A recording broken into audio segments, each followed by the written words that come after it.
I also have the great privilege of being the inaugural director of the Clark Fox Policy Institute. And once again, welcome to Open Classroom. This is our free online virtual platform that we allow folks to kind of get in touch with what's happening with the inaugural director.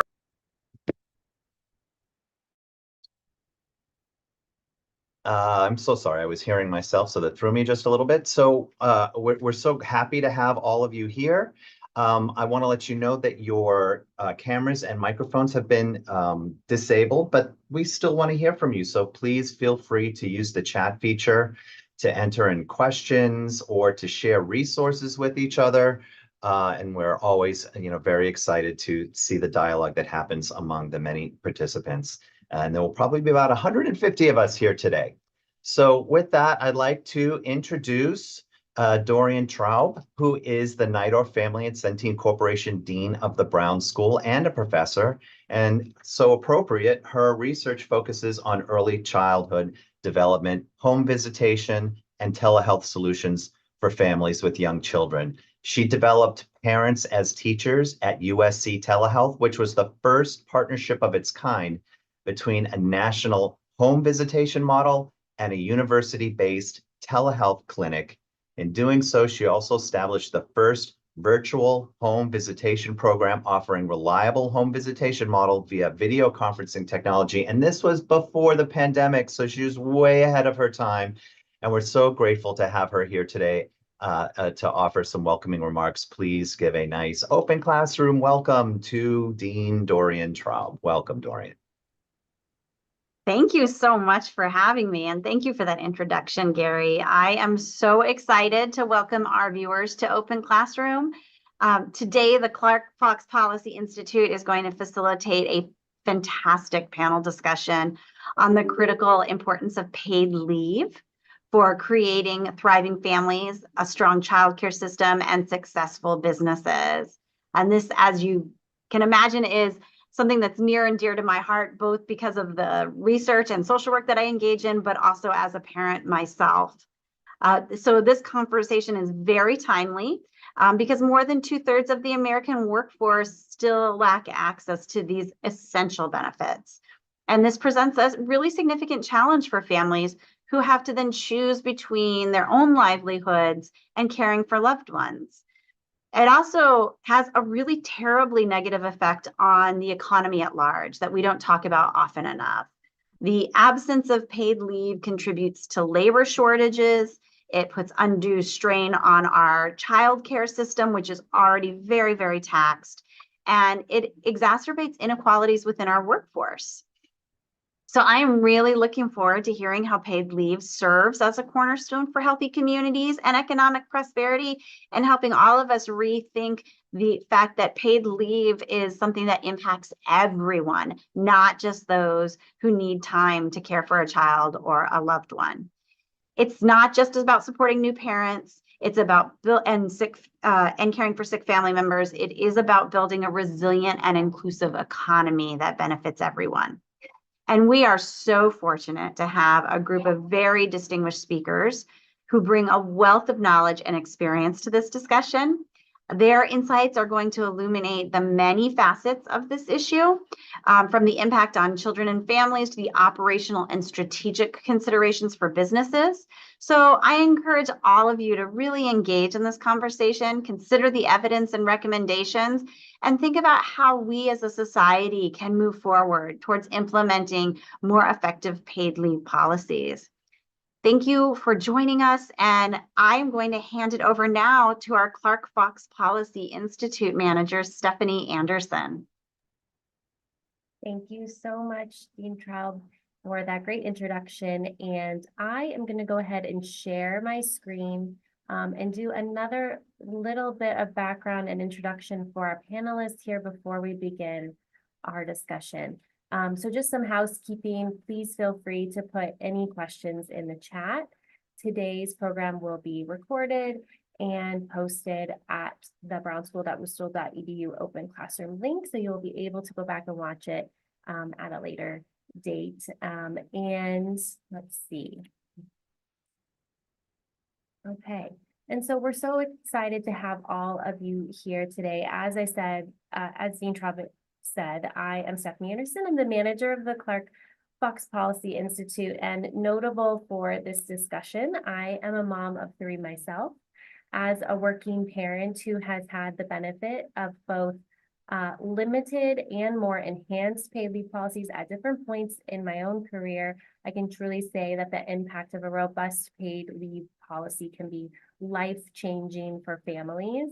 And I'm so honored to be joined today by our esteemed panelists who have their own deep professional and personal lived experiences on this topic. So please join me in welcoming our panelists. We have Ellicia Lanier, who will be joining us shortly, Executive Director of Urban Sprouts Child Development Center and Clark Fox Policy Institute Scholar in Residence. Lakesha Robinson, Senior Advisor on Children, Youth, and Families for the City of St. Louis Mayor's Office. MacKenzie Grayson, Interim Executive Director at the Gateway Early Childhood Alliance. Mead, Director of Strategic Partnerships at Missouri Jobs with Justice and working on outreach and engagement on the Missourians for Healthy Families and Fair Wages campaign.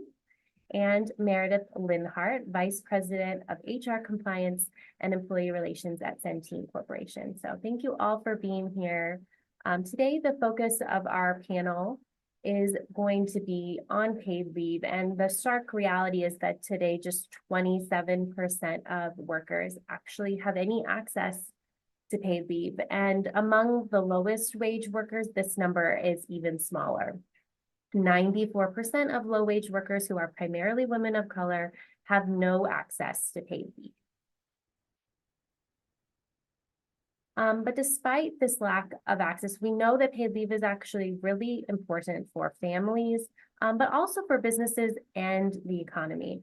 Access to paid leave improves the health of mothers and babies and gives crucial time for bonding, and also puts money in families' pockets. When parents have to take unpaid time off work to care for children and other family members, they lose an estimated $22.5 billion each year due to lack of paid leave. And paid leave policies also reduce employee turnover costs, which average about 20% of an employee's annual salary. And if we had paid leave policies, we could even decrease moms leaving the workforce by up to 20%.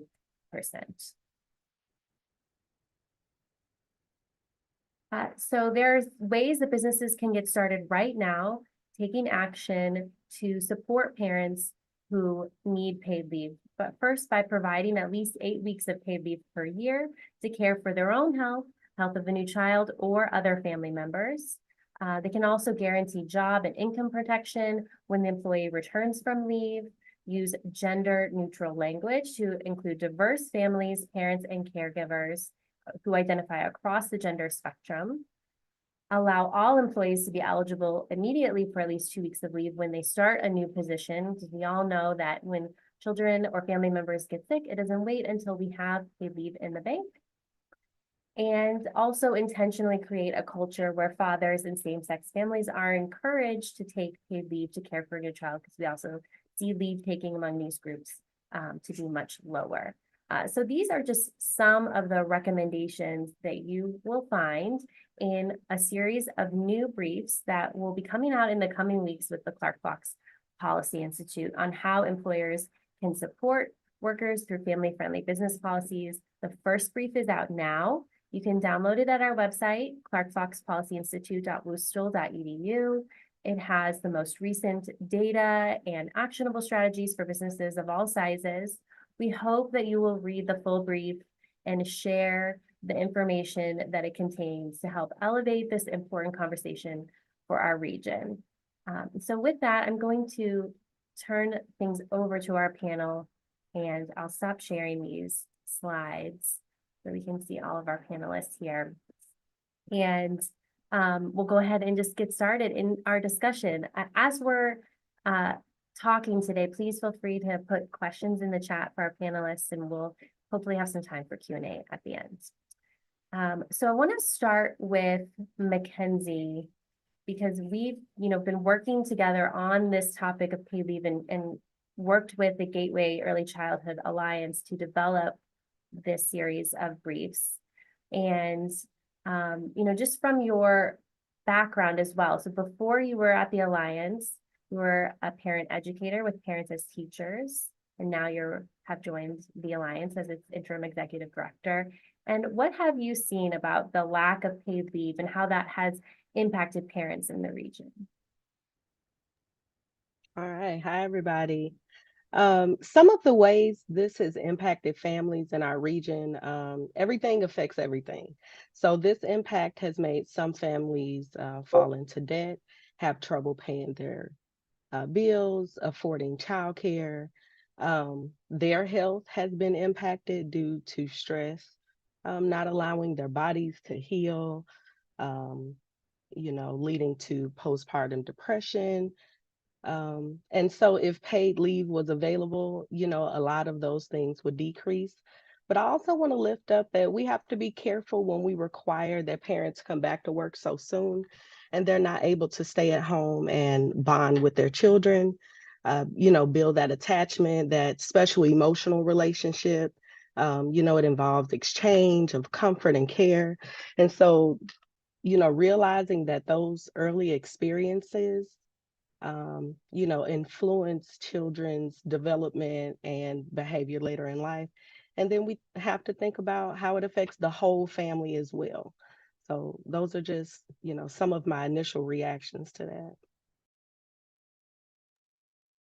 Yes, exactly. And I think these topics came up in some of the listening sessions that we had to start developing these briefs and start thinking about what would be important supports for parents. Can you talk a little bit more about some of the things that we heard in those community listening sessions with Gateway Early Childhood Alliance that we did to develop this series of briefs, and kind of what parents are asking for, what they think would be helpful?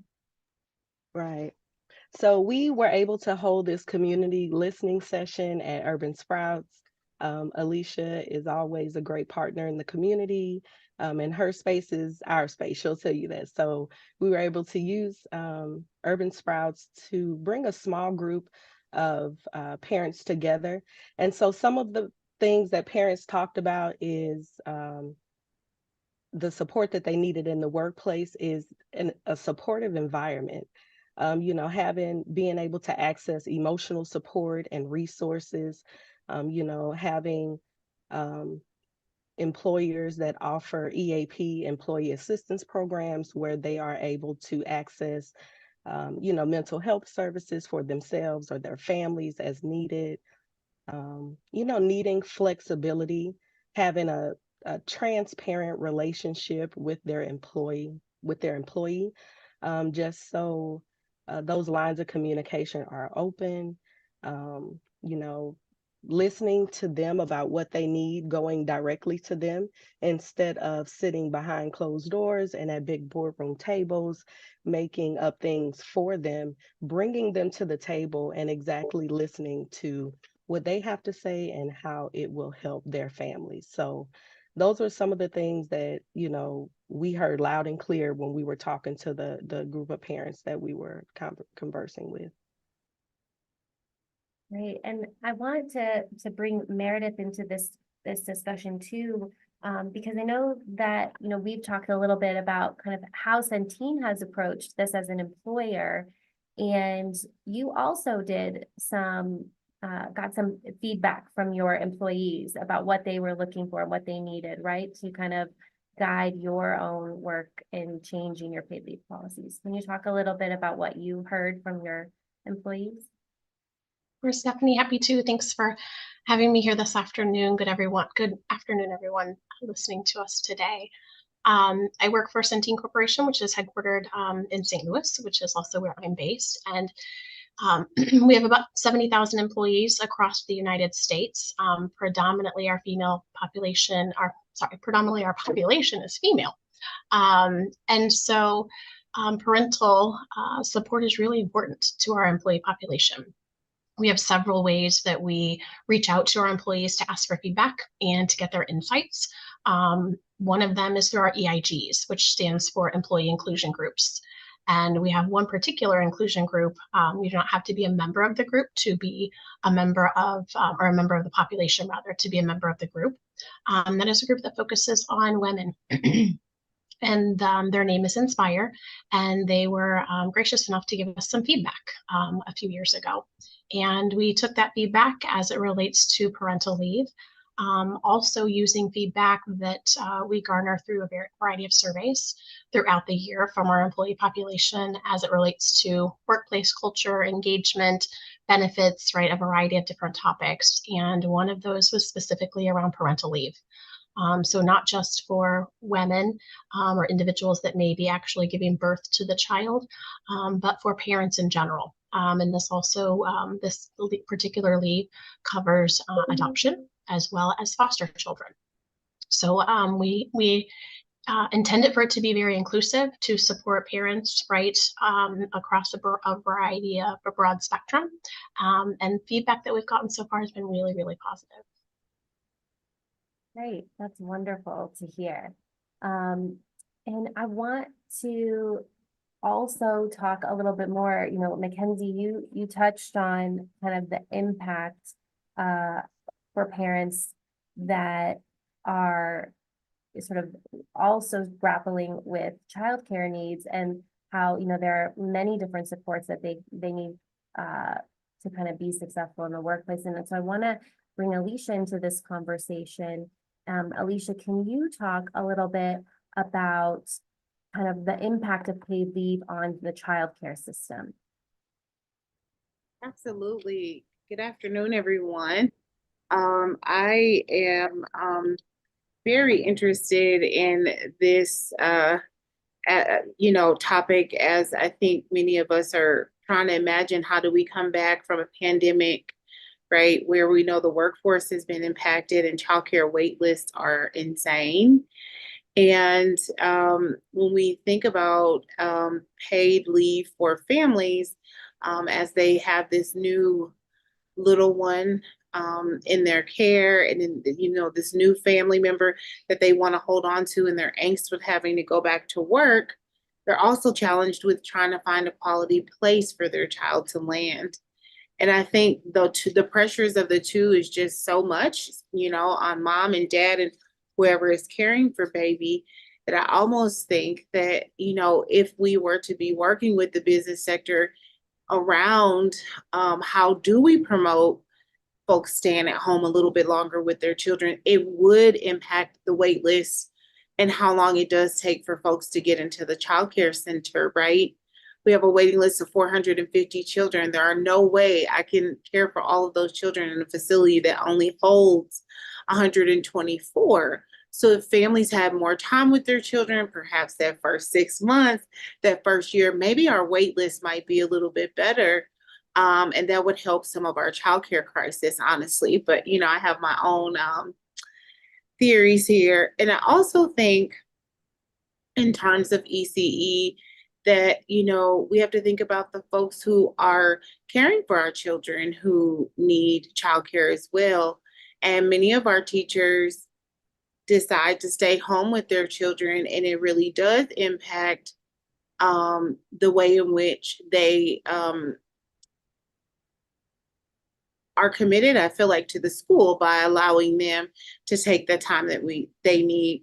Some might take 12 weeks, which is our what we can do, and we need to do a little bit more. But then there are some who we allow to take a little bit longer based on their needs. And so there's lots of ways in which I think childcare could be approached. Many families have to use a combination of like nannies and all of this stuff to piece it together and leave their brand new baby with a nanny, then grandma, then put them in a childcare center. So I think, the more we wrap our heads around families being together, I think the prettier our picture could be in terms of how children are entering the ECE world. Yes, exactly. And to your point, many of the teachers and childcare providers are parents themselves and have their own, needs to be able to take sick time even after a new baby, but to be able to care for a sick child or have time out of the classroom, and how does that affect your teacher staffing levels? It's complex, well, I love when I entered the ECE field, there are so many like aunties and grandmas and, many folks who really cared for children. I mean, now we're infusing more of the neuroscience and bringing quality to the field, but we still need that caregiver piece, right? And so I think after the pandemic, a lot of those folks retired, and we've got a lot of younger families, younger teachers entering the ECE workforce who have not had children. And so this is something that we need to consider, because when a teacher has to be out for a year, right? Because there are some people who choose that, or 6 months, especially when you know that this is like the right time to bond with baby. I feel like ECE teachers have so much information, they take like extra long breaks. So but we've been great. We've been fortunate to be able to be a little flexible, but it can be challenging, planning for that teacher's leave or filling in the gaps, especially when we are in this sort of a workforce crisis in ECE. Those, like I explained, those grandmas and aunties who are in the field and who are anchoring us, they have decided to leave. And so we're really thinking about who is there to fill the holes. And I don't know, I was talking to a colleague, and I feel like moms staying home with their own children and even caring for other children while at home could be a real answer to some of what we're going through throughout the nation. Absolutely. And, and I think an important part of this conversation, we've talked a lot about sort of that first early time bonding with new baby, but there is an ongoing need, right, for access to paid leave in the form of sick time for yourself and for your family. And Mevi, can you talk a little bit more kind of about the state of paid sick time in Missouri and what it looks like right now for lots of our workers? Sure. Thanks so much, Stephanie, and honored to be here with my other panelists, and appreciate all the folks who are watching either live or the recording. So yeah, my name is Mevi. I use she, her pronouns, and I'm working with Missouri Jobs with Justice. And to answer specifically your question, Stephanie, there are no policy from the government in Missouri requirements for any paid leave at all. The only requirements that Missouri employers are following are the federal family medical leave rules, but there's nothing specifically about sick time on the books in Missouri.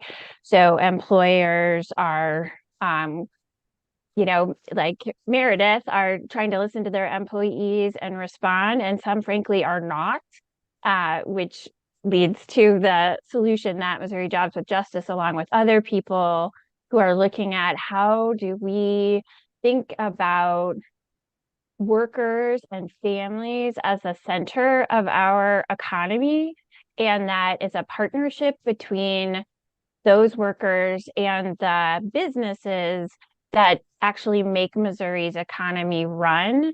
And our perspective and value is that without the workers healthy and safe and the families intact and also thriving, we don't have functioning corporations or functioning businesses and a functioning economy. So there are things we can take into our own hands to do about that. But currently, yes, unless the business takes on a policy, there's no requirement to offer paid leave, sick time. And despite all of the copious amounts of evidence that it's better for the business, it's better for the economy, it's better for the worker if folks can take time off when they're sick or when someone who is in their care is sick. Yeah, exactly. And why do you think more employers haven't offered paid leave, including sick time? What might be some things that we could do to overcome some of those hurdles? And I'll open this question up to the full group, but I'll I'll let you answer too, Lovey. Okay, thanks. So, I mean, I'm not in the head of every business, and lots of them do offer it. But really, the place where the lack of centering the workers comes at the lower end of the pay scale and the essential employees. And I think it comes from a value that, in my opinion, and Missouri Jobs with Justin's opinion, is upside down. It's not centering the worker and the family and their health and their safety and thinking, okay, we build on that to get to our successful business model. It's, I think, a lot of our society and a lot of the incentives in the business world don't account for that, literally don't account for it on the balance sheet, even though we know it's creating problems, economic problems and societal problems to not tend to your workers. And so I think it is that upside down value, and that what we found in doing our research and talking to people who are thinking about, whoa, what can we do from a policy perspective to impact all of these most marginalized workers. And that's how, in Missouri Jobs with Justice and other family supporting economy advocates, came to the solution that we're trying with the Campaign for Missourians for Healthy Families and Fair Wages. And the two major policy changes that people thought would make the most impact here in 2024 are ensuring that every worker in Missouri is guaranteed the right to earn paid sick time. And there are two levels in our measure. For smaller employers, that's up to 5 days a year for an employee, and they earn it, right? Like for every 30 hours they work, they earn an hour of paid sick leave. And then for larger employers, it's up to 7. And like I said, many employers already have policies in place, and many of them will meet the criteria of this effort. The other policy change that Missourians have voted for in 2014 and 2018, and will again have a chance in this measure in 2020, will raise the minimum wage, because we know that's part of the equation to having a family supporting economy, is having not a living, but a minimum wage, which will put way more money back into the economy and help those families make ends meet. So not having to give up your paycheck when your kid or someone you're caring for is sick is critical, and having minimum wage that will be up, it steps up to 15 in 2026, will make our economy more family supporting, which is a win-win-win for all of those that we've talked about. Yes, and I think some folks are asking in the chat for the link to sign on to the petition. So I'm sure you can share that with us and we can pass that along. But that's great to hear that that movement is happening. Thank you, Lisa, for sharing it. Thank you. And there was also a question in the chat. I mean, no, we're going to get to questions, but I think this is so timely for this part of our conversation. Someone in the chat, Tiffany, asked about kind of what paid leave looks like for public workers. And I want to share that question with Lakesha and see if you can talk a little bit about kind of what is happening at the city and what you are exploring related to paid leave for workers in the city. Absolutely, absolutely. First, I want to say prime time for you to get this out and get this report out, because I think I want to say too, I think people didn't know what to do sometimes, right? There are some workers who want to do better and sometimes didn't know what the best way was to help service their employees in a way that supported them. I will say right now we're at a great point in the city where we're actually reviewing our current policy and trying to understand, what does that current policy say? What are the barriers in there, right? Because as is, it's been that way for decades, and it really kind of just holds the federal statute. And there wasn't a consideration for growth time or how our city and economy changes in over a decade or even shorter terms of periods. So we are currently right now reviewing that policy. With that, there's other things that I want to point out too that I think MacKenzie said great. Everything affects everything. And so although we want to make sure we are creating a new policy that supports, we have to make sure the budget is right there, that every department can actually be able to honor that, because as the current policy was, it's beneficial for one department, but again, kind of what Melvie was saying, the closer you get to those more essential roles and lower down that totem pole, they cannot take advantage of that. And so that is the area in which we're looking at right now. How do we update this to make sure that we're putting people at the center of what we need, but also knowing too that this is a slow to go process. We probably are going to have to make incremental changes over time in order to bring some things to light. So as of right now, I think a lot of city employees probably haven't even really thought about it because they maybe have went through it until they had a situation that they had to call on the policy. And so right now we're just at the forefront of saying, what can we do with this? How do we align with federal, but how do we also grow with our current employee that we have, and even as we grow? And I'll kind of leave it there because I think I'm excited to see what it's going to come out to, but I also will say that it'll be a tiered thing where we will have to continue to find the finances to make sure that we are doing that.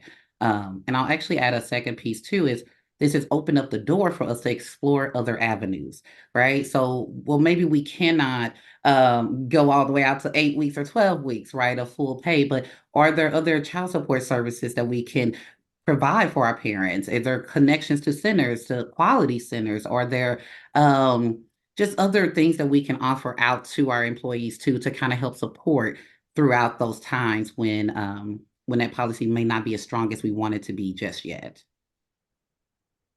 Yes, yeah. I mean, to Mevi's point too, it's a complex issue that has there's sort of multiple components that are going to be really important. Paid leave is a critical one, but there are others too that are going to need to be in place to truly support working parents.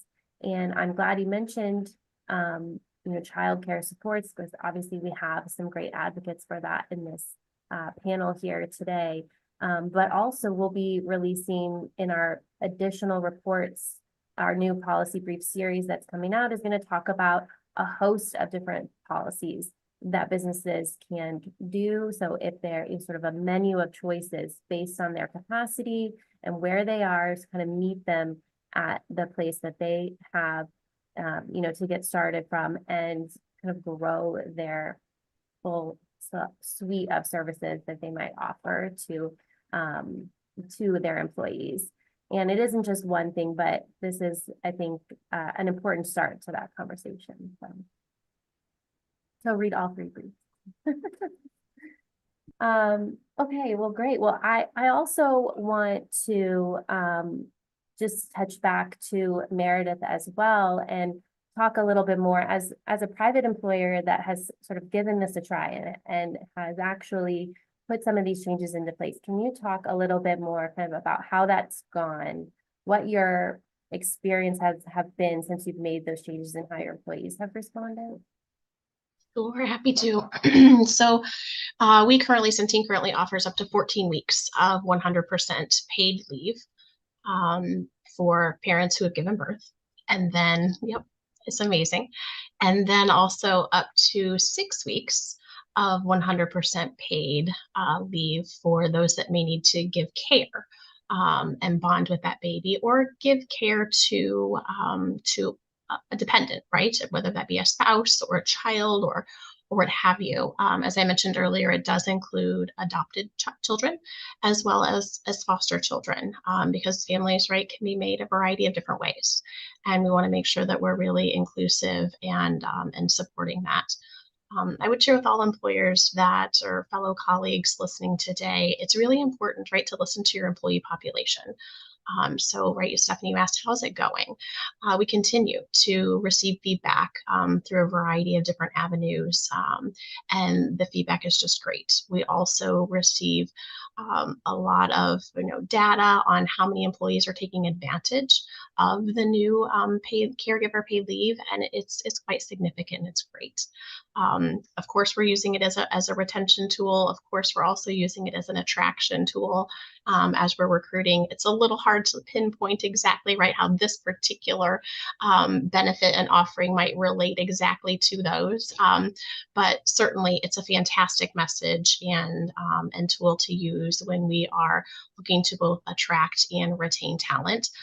Over the last year, we have seen a slight dip in retention. Again, not to say that we can contribute all of that to this particular offering, but we certainly like to think that it might have played a role in it. So overall, it's been really positive. It's been fantastic.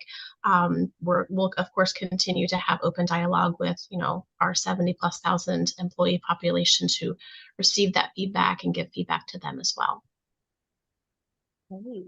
I just want to quickly add how promising that is for your organization to be that large, and you all are intentionally listening to your employees. I'm just giving kudos for that, because nothing that we do successfully should be done without the folks that are being directly impacted. And so the fact that you all are doing that, I'm just throwing out kudos, Meredith. Thanks, MacKenzie. I can't take all the credit, so certainly our CEO is absolutely amazing. She is certainly a trailblazer. She is a mom herself. She is a parent. I also am a mom. I have a little girl who is 10 and a little boy who is 4. And so it's really important both to me personally, as well as I think to her and a variety of other individuals across the organization. So thanks for the recognition, MacKenzie. We're also an organization that is a healthcare organization. And we have solutions. We're a managed healthcare organization with both state and national solutions. We focus on Medicaid, Medicare. We're the #1 provider in the marketplace. And we also have the privilege to serve our U.S. military and veterans. And we have the privilege of serving 1 in 15 Americans in the U.S. So it's we have a broad reach. It's really, really important, right, that we're walking the talk as well. So while we always receive that feedback, sometimes we can make changes, and sometimes we can make them very quickly. Other times we may not be able to make the changes on the feedback that we're given. And so we take it very seriously of receiving that feedback, evaluating it. We're consistently and constantly evaluating our benefits and our offerings against benchmarks. So we try to do what we can when it's possible. And as we were talking earlier, many times other organizations may not be in that situation because of cost. So it might take quite a bit of time and evaluation and planning for them to figure out how they might be able to do that. Yeah, that leads perfectly sort of into my next question, which is what advice would you give to an employer that's sort of thinking that this is something on the horizon for them, or that is interested in approaching paid leave? And I'm gonna open that question to the whole panel to answer.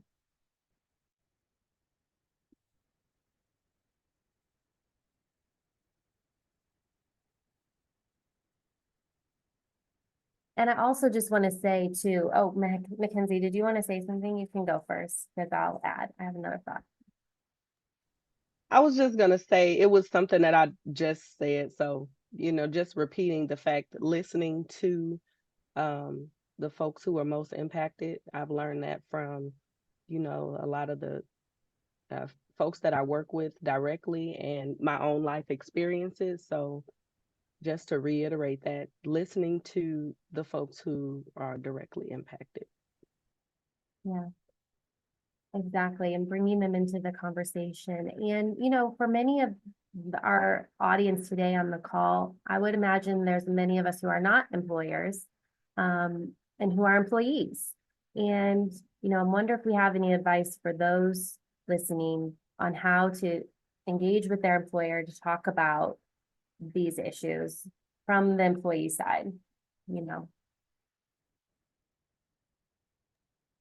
I would always say, if your company does a survey, that's always a time. If that's some type of feedback satisfaction survey, that's the prime time to do it. The second prime time to do it is with your own supervisor, when you're already having conversations, maybe about your weekly, monthly check-in, yearly eval, however that looks, those are times where you can get it documented, right, and the conversation started. So I think those are times to be able to bring it up and approach it there. But I will also encourage people to first know your policy, right? Know your policy, know what it is, and then also kind of think of the considerations or recommendations you want, and go into the conversation on it. Of course, everything it affects everything, so it may not be feasible to do everything, but there are compromisable ways to make sure staff feel like they are supported and belong to this team versus things just being done to them without their input. So I would say utilize those mechanisms that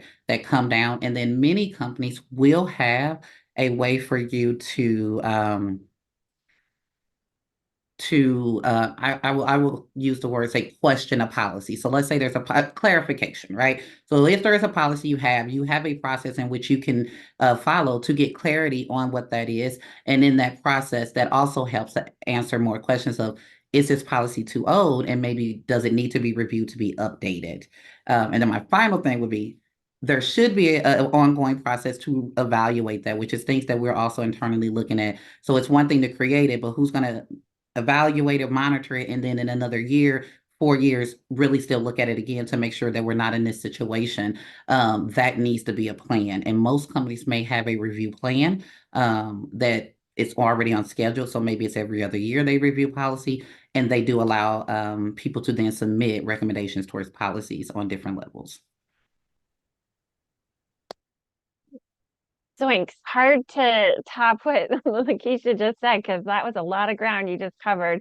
The only thing I would add is we know, and Merdith mentioned this, that, I mean, it's not always a direct line, but the research shows that it impacts retention. So anytime in your employer conversation, they're expressing any sort of concern or eagerness to retain employees, because we all know from a bottom line, from a human, and from many other perspectives, retention saves money, it makes people happier, it makes everybody more productive and just better. So if that conversation is happening, if you're always the one to raise your hand and say, hey, paid leave is a thing that is demonstrated, documented, researched, and proven, and whip out one of Stephanie's papers or any resources that we share to give evidence of it, like you can shape the conversation. But ultimately, I don't think this onus belongs on individuals here.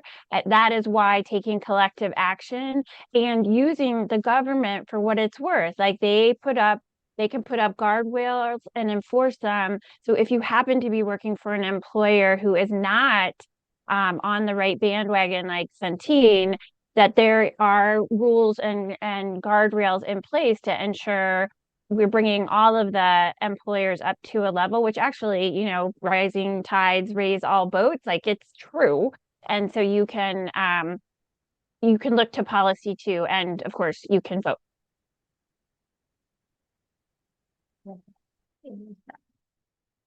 Okay. I think those are the questions that we had for our panel today, and we have about 10. Can I say something quickly, Stephanie? Go ahead. I see Natalie's comment, and I think it is important.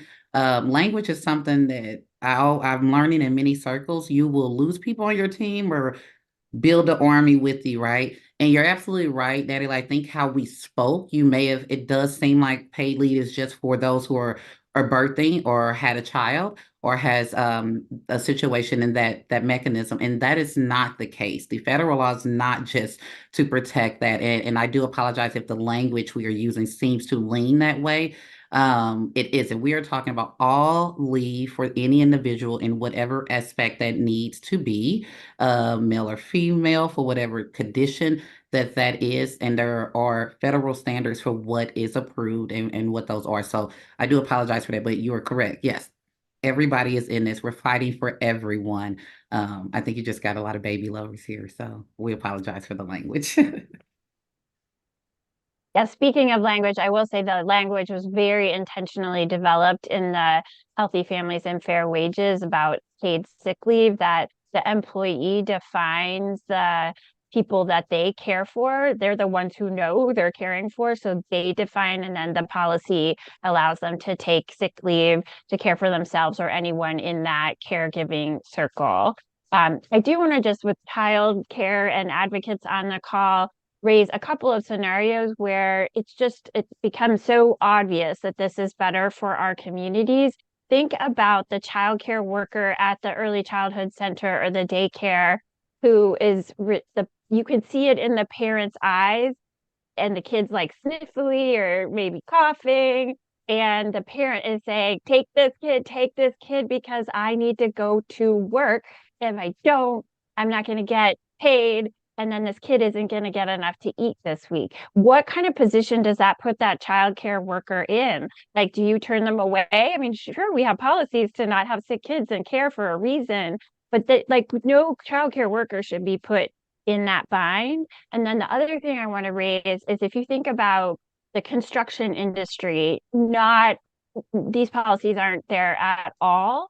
And those workers are literally building our communities, they're building our economy. And what we know is that some of the construction work has some of the highest rates of substance abuse and even leading to suicide. And this is solvable if the construction industry in our society is valuing those workers who are building our community with and encouraging paid leave. Don't take a pill to get through work the next day. Take a break for your body so it's going to last long term, and you can make sure that you're building structure and preserving your mental and physical health. So those were just two scenarios I find powerful when talking about this issue that people don't always think about, and it just points to the common sense need for this across the board. The childcare workers shouldn't have to figure, we're only going to take Centene people because they can get paid sick leave. No, they need to take everybody, so everybody needs access to this benefit. Oh, McKenzie, you are on to something. And I think two things I'd like to lift up is that we've got to know that policy is for everybody. And I think that is so important in anything that we do. It doesn't need to be the lead person, our CEOs, right? That parents need to be involved in policy. Children need to start understanding how negotiation and decisions are made on their behalf, right? As we start to talk about rights, I lead a social justice school. And so we are always, battling for what's good within our own community and giving children voice. And the other piece I want to say that there is this complex issue in ECE around, parents, and also parents and how their workplace views them as a caregiver, or husbands or wives, whoever that you have to care for, your loved one.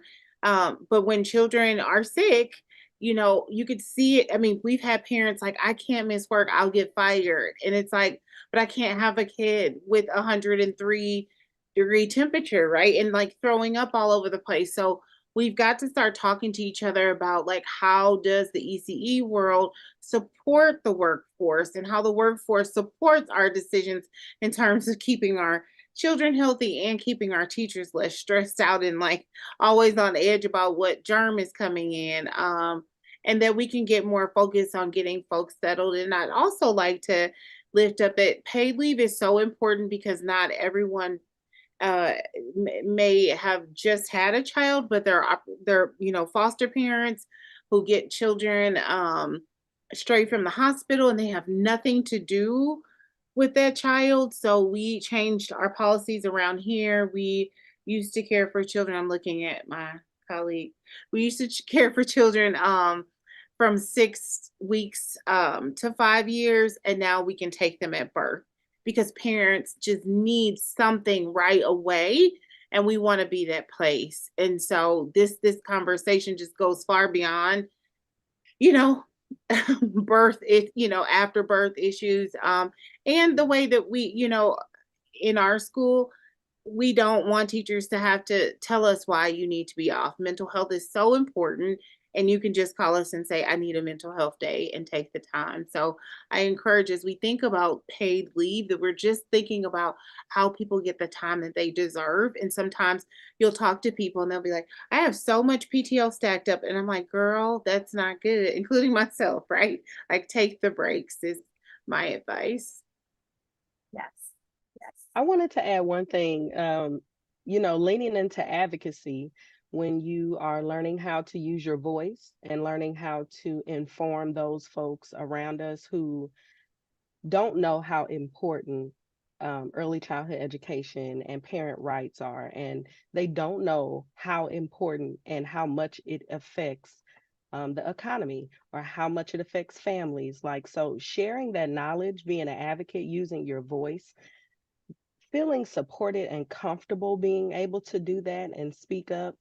And so the advocacy, I had to lean into that part because that's important too.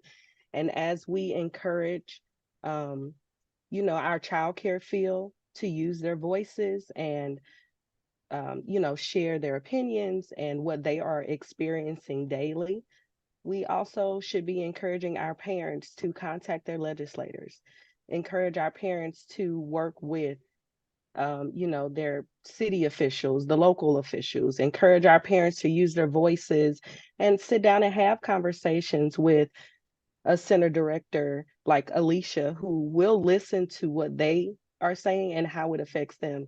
So the advocacy part of me has to say, we got to teach them, we got to give them the information so they can know how important this is and how it affects everybody.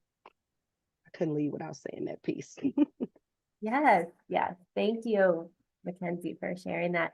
We have just 5 minutes left in our panel discussion today. So if you have any questions for our panel, please put them in the chat and we'll sort of open it up to the room for questions.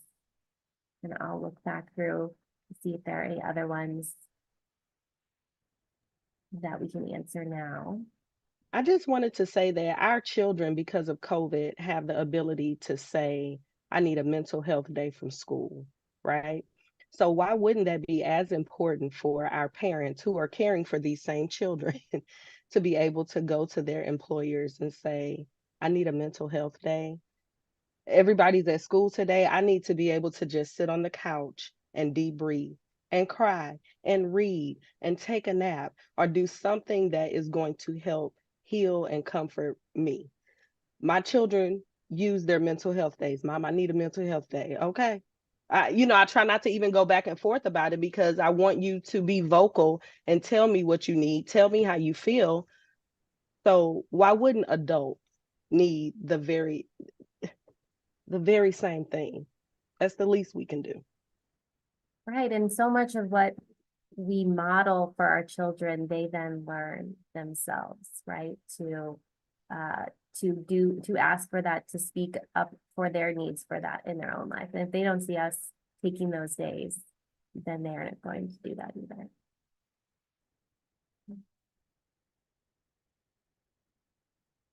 There was a question in the chat about what individuals can do to help this cause. And I think we've touched on some of those things today. Maybe just to recap those, some of the things that we shared, sort of, MacKenzie, your great comments on sort of being an advocate and raising your own voice and contacting your legislators and your city officials about this.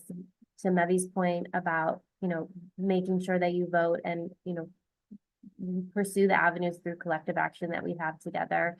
We'll add that to the list. And then I think also, Lakesha, to your point about kind of knowing your policies and raising these points with your own employer in probably repeatedly in your performance reviews, in check-ins, in opportunities to get feedback through surveys, and just sort of, tackling this from all sides is the answer to that.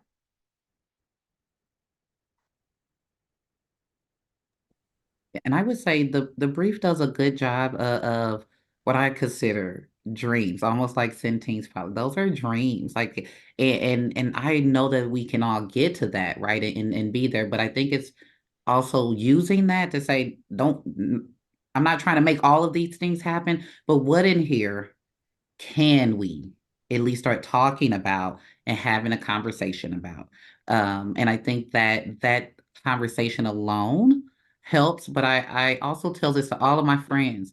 Whatever I talk about at work, I talk to my friends about too. And you're stuck with forcing them, I do this, text that to 2 or 3 other people, because we don't often realize sometimes that I'm fighting for this at work, but all my friends work, all my family works, and yet I don't really sit around and have this conversation at dinner.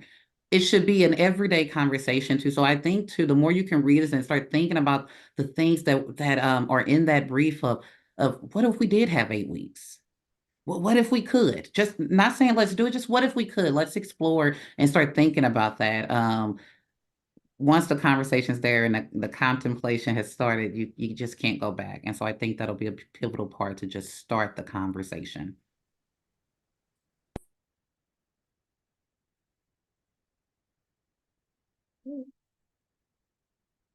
We don't have any more questions coming in right now. I just want to thank our panelists again for being here and for sharing their wealth of knowledge and experience on this topic. And I hope this encouraged all of you listening to raise your own voice and add to this collective effort and to speak up about the importance of paid leave. I hope you'll download our brief, and I'm going to go ahead and share our slides again so you can have the link to that. And there you go. There's a link. You can use this QR code to download the brief, as well as get the recording of today's session, or register for other open classrooms. So thank you all for being here.